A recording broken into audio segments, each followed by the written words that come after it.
Assalamualaikum dan selamat sejahtera kepada Puan Nafis dan rakan-rakan. Kami dari Grup Lampai ingin membentangkan kes study 2 kami. Nama saya Fatin Elisa binti Rosli, nombor matrik 15 DKA 21 F1009 bersama rakan sekumpulan saya iaitu Gazwan, Rubesh dan Maisarah.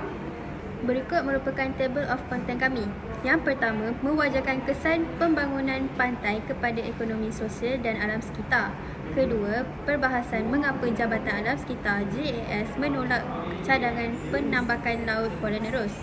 Ketiga, perundangan dan peraturan Malaysia yang sesuai berkaitan kes ini. Dan yang terakhir, alat kelestarian alam sekitar yang sedang digunakan di Malaysia.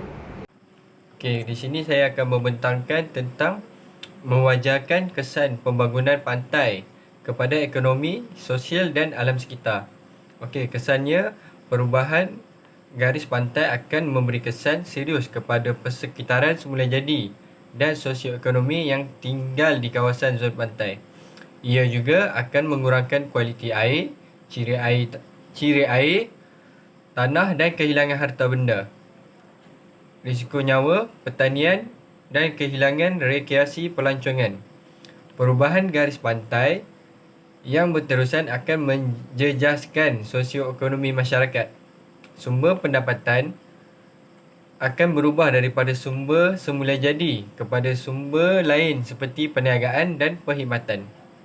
Seterusnya, pembahasan mengapa Jabatan Alam Sekitar JAS menolak cadangan penambangan laut Kuala Nerus.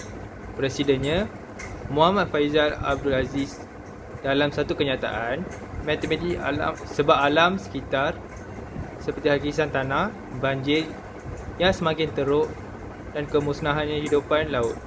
Seterusnya, ia hanya akan menjejaskan lagi kehidupan nelayan yang telah pun terjejas akibat penambakan yang berlaku di kawasan itu. Banjir baru-baru ini serta kejadian alam sekitar seharusnya menyedarkan kita bahawa kita perlu memberi perhatian yang serius terhadap pemelihara alam sekitar kerana ia secara langsung memberi kesan kepada kehidupan kita. Perundangan dan peraturan Malaysia yang sesuai berkaitan kes ini. Akta Kualiti Alam Sekeliling 1974 yang disemak pada tahun 1987. Akta ini menyatakan senarai aktiviti pembangunan yang memerlukan penyerahan mandatori laporan EIA untuk kelulusan Jabatan Alam Sekitar terlebih dahulu. Penambangan pantai yang melibatkan kawasan seluas 50 hektar atau lebih ditangkap di bawah perintah. Aktiviti Akta Kualiti Alam Sekitar 1974, Kualiti Alam Sekeliling ditetapkan 7 aktiviti penilaian kesan alam sekitar 1987 di mana kajian EIA adalah wajib di bawah undang-undang. Begitu juga aktiviti pelumbungan pasir yang melibatkan kawasan seluas 50 hektar atau lebih ditangkap di bawah Akta Aktiviti 11C Akta Kualiti Alam Sekeliling 1974, Perintah Kualiti Alam Sekeliling. Aktiviti ditetapkan penilaian kesan alam sekitar 1987 di mana kajian EIA adalah wajib di bawah undang-undang. Akta Kelestarian Alam Sekitar yang sedang digunakan di Malaysia. Penilaian kes operasi perniagaan boleh memberi kesan positif dan negatif merentas banyak isu ESG daripada pelepasan. Seterusnya, saya akan membentangkan soalan yang keempat iaitu alat kelestarian alam sekitar yang sedang digunakan di Malaysia. Yang pertama, penilaian kesan. Operasi perniagaan boleh memberi kesan positif dan negatif merentas banyak isu, daripada pelepasan gas rumah hijau dan sisa plastik kepada kualiti udara dan pengurusan sisa. Kami menyokong pelanggan global dalam menilai dan memantau kesan yang berkaitan dengan keutamaan gas rumah hijau mereka. Pasukan yang ada di Malaysia telah menjalankan inventory gas rumah hijau, analisis sekitaran hayat dan kawalan kualiti udara untuk mengurangkan kesan negatif dan meningkatkan impak positif kepada pelanggan mereka. Yang kedua, pembangunan strategi.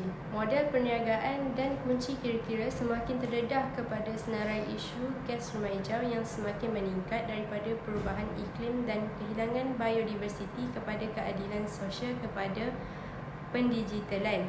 Kami membangunkan dan melaksanakan strategi untuk pelanggan untuk mengemudi risiko dan peluang yang berkaitan dengan keutamaan ESG mereka dengan berkesan. Pasukan kami telah menjalankan penglibatan pihak berkepentingan, menetapkan sasaran, merangka pelan, hala tuju dan memodelkan kos untuk membuktikan masa hadapan pelanggan kami dan menyelaraskannya dengan matlamat pembangunan Lestari PBB.